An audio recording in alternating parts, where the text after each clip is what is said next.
Today at Gallup MCS, we're fixing a toilet.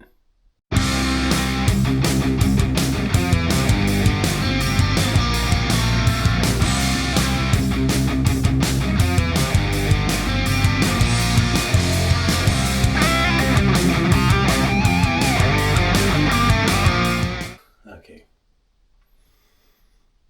What do you guys call this thing here?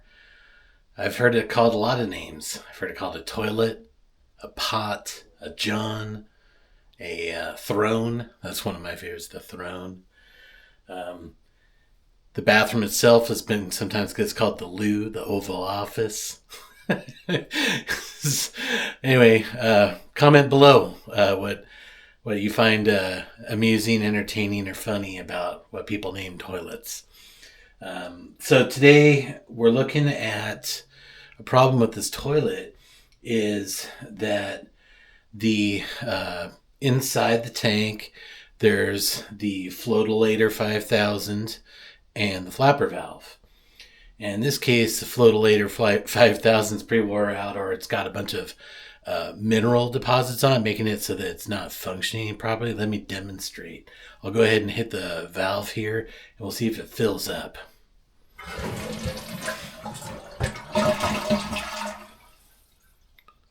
See how there's no noise now because it's not filling up? Well, that's not because the water's off. That's because the float is stuck up. And I've looked it over. It's not super easy to fix. Those things are all plastic. They're pretty cheap. And I think a lot of times they make them of low quality at the factory. And so sometimes when you could buy a brand new toilet and have to replace this thing within like a year sometimes. So let me show you what I got to replace it with.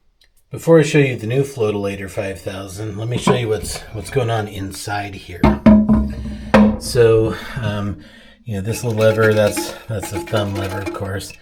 The red thing at the bottom, that's the flapper valve. That's usually what I end up replacing in toilets because those will leak where the tank has to refill every couple times an hour. It runs up people's water bills and makes it annoying to sleep in the middle of the night. And then there's this guy, and this is the problem on this one. So I'm going to pull that out, and I'll show you how to do that. And then what we're replacing it with is the toilet fill valve Fluid Master 5 million. I don't know, this one they sell it at most hardware stores. It's a pre-named brand, and it had some good reviews. I've used these hundreds of times, and they seem to do the job. So let's get into it. To do a job like this, we're going to need some basic tools. First thing we're going to need is obviously the new Floatilator 5000. And then just to break stuff loose, not to tighten, I've got a pair of channel lock pliers. Sometimes these things can be a little bit stubborn, and you don't want to break something, but this will damage the new unit, so we're not going to use it to reinstall anything. You're going to need an old rag or towel. I have an old towel here that's all shredded from, years and years of use. And then you're also going to need a room temperature can of Diet Coke. I'll explain what that's for later. All right, one optional tool I forgot to mention is a regular household sponge. When you pull up this valve here inside here, to flush all the water out, it's normally gonna leave about an inch of water still in the tank. So you're gonna want to soak that up and squeeze it, out. I just squeeze it right into the bowl.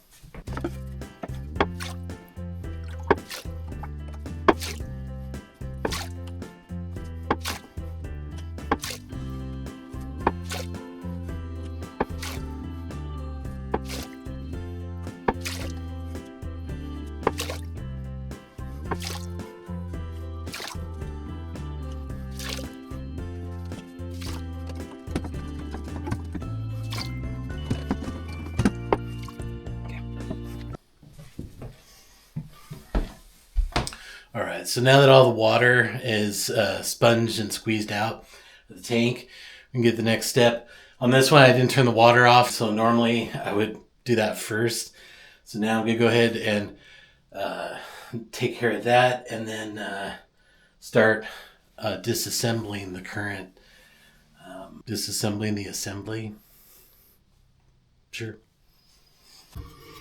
So I've turned this all the way to the right, clockwise, and that's going to shut the water off. The next thing to do is to unscrew this plastic nut here from the base of the toilet tank. Okay, good. I did not have to use channel locks. Before I pull that all the way off, though, I put my towel underneath just in case any water starts to drip. Sometimes these things, even if you turn the valve off, will still allow water to come out. Just because those angle stop valves against the wall, they tend to be pretty vulnerable to that because they dry out. They don't get turned on and off very often. So now I'm undoing the clamp, or not the clamp, but the lock nut here on the bottom, which secures the float to the toilet, and I should be able to just pull straight up to loosen that. Good. All right.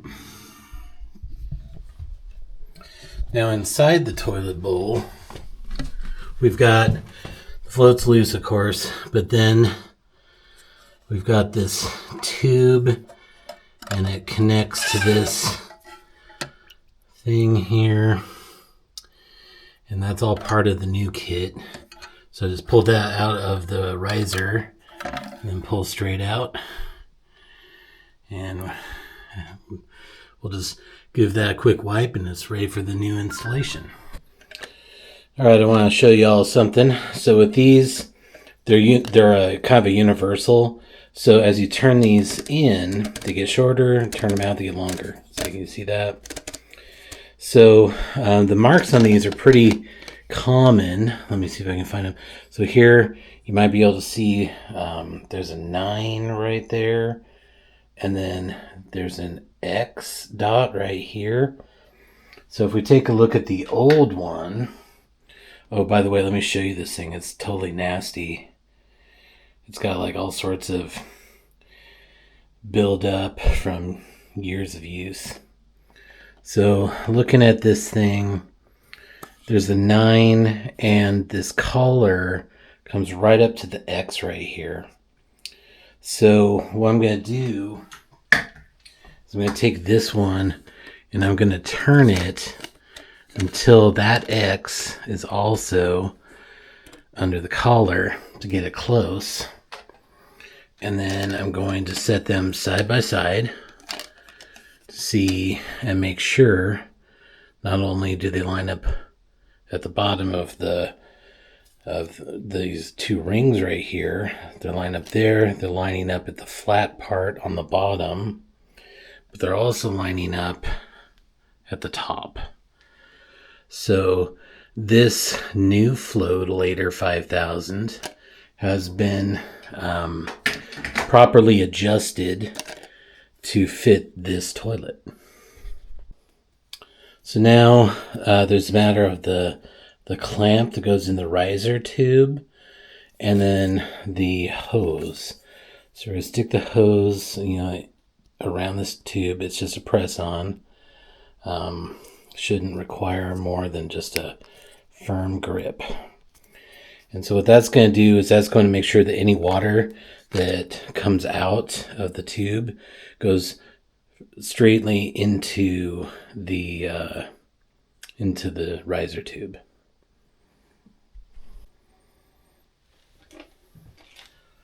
All right, let's get this thing installed. So we're going to start by lowering this down, and now the threaded part is through the hole in the bottom of the tank.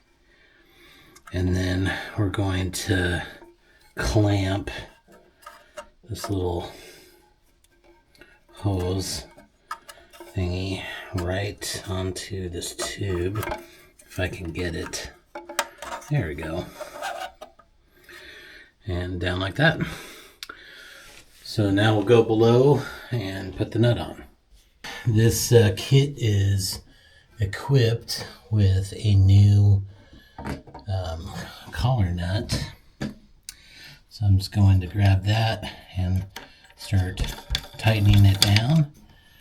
And we want to get like a good finger tight on this, right? We don't want to use pliers or a wrench or anything. We just want it on there good and snug. Sometimes it helps to wiggle it from above while you're turning it. And any tighter than hand tight can actually cause that thing to break. So that feels pretty good. I'm going to go ahead and attach the water line now with the same principle, just getting it tight enough that it's not going to leak. And then and not use a wrench. There's little wings on this thing, like for your thumb, that help, kind of like on a air filter on an old Chevy or something. So I'm gonna make sure I wipe this. There's a little bit of moisture just from before, because when I turn that water on, I'm gonna want to check and make sure that nothing is leaking. And I'm also gonna want to make sure that everything is doing what it's supposed to be doing on the actual toilet. All right, so I'm about to turn the water on. One thing about these units is this has an adjustment point for the bowl fill level. And then this adjustment point is for how high the tank fills. I matched that up to the old one, so that one should be pretty close. If you set it too high, the water will start to overflow and come out or go through this riser here. So that water's going to go through that. So you ideally want the water to stop below the top of the riser by setting this gray here. But this bowl height one, will after we go through a flush or two, we may adjust that. So here I'm going to turn the valve slowly.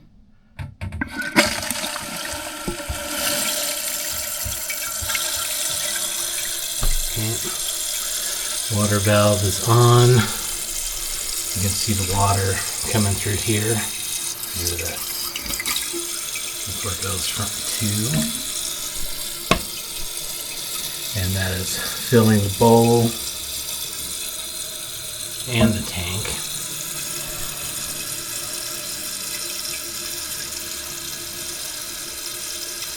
See the water line coming up on the porcelain there.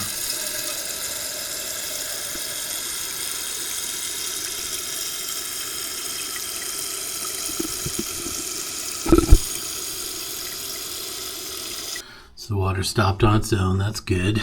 One thing I noticed is that this here is very close to that lever. So I'm going to try to turn it maybe a little. Maybe. Yeah. See, putting it there made it so that it's clearing, but we want to make sure the float in the back is also clearing. Barely. But I think it's safe because that's not going to move. But there's also barely a little clearance here. We just don't want this thing getting hung up on there, which would prevent it from turning off. So this little water valve here, let's see what happens when we just turn it. I don't know. I'm going to go ahead and flush it and see what happens. Yeah, see, that first time it took longer to fill because it was completely empty. Remember, we had to sponge all that water out.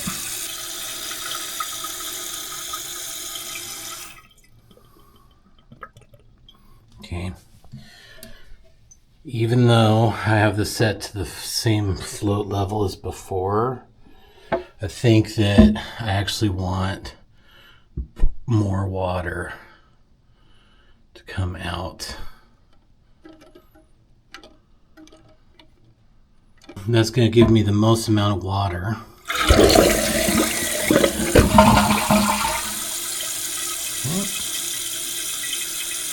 And after this, I think we're done.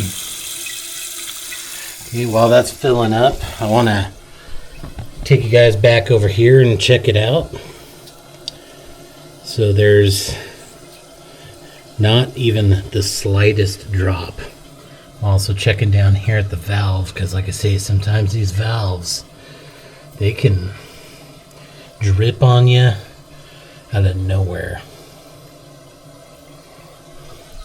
But I'm going to go ahead and say this is a successful change. Alright, so all I have now left is put the lid back on, clean up my tools, and get out of here. Oh, I bet y'all think I forgot about that can of Diet Coke. Let me show you what that's for. See, what you do is you put your finger in the tab here, and you celebrate the job well done. Just the way I like it. And I appreciate you coming by my channel. Please remember to subscribe, share with a friend, hit the like button if you really like it. And until I see you next week, I hope you have a great rest of your week and a good weekend.